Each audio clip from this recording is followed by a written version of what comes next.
Mais quand même, la chose la plus importante, c'est les corps.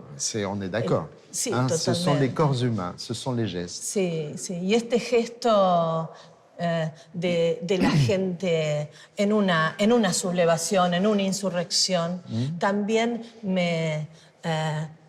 no paran de evocarme otras imágenes. Y particularmente me interesó esta forma que aparece en el ángel, ¿no? Es casi como un ángel que condena, ¿sí? Oui. Que condena con su espada flamígera y ese torso del cuerpo.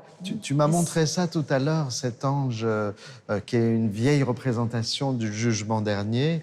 Alors c'est vrai que les gestes ont une très longue histoire pour la toute simple raison que les corps humains, c'est la chose la plus ancienne qu'on ait. Hein. Nos corps, ils sont très anciens. On se reproduit, mais ils sont très anciens. Et simplement, par rapport à ton exemple de l'ange qui lève la main comme ça, avec son épée quand même. Lui, il a une épée. Lui, il participe au jugement. Il est du côté du pouvoir. Sí. Tandis qu'eux, ils contestent le pouvoir.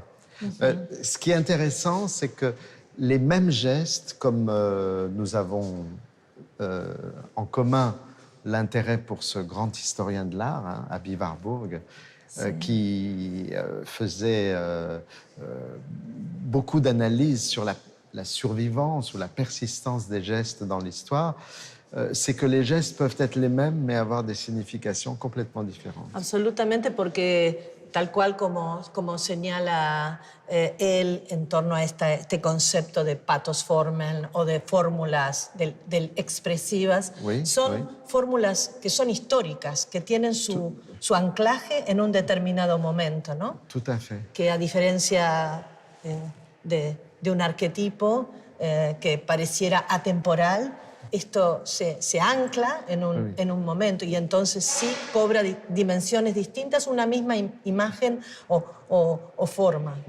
¿no? Un gesto similar. Rien n'est intemporel. Et même l'art n'est pas du tout intemporel. Claro. On est d'accord? Sí, absolutamente. Okay.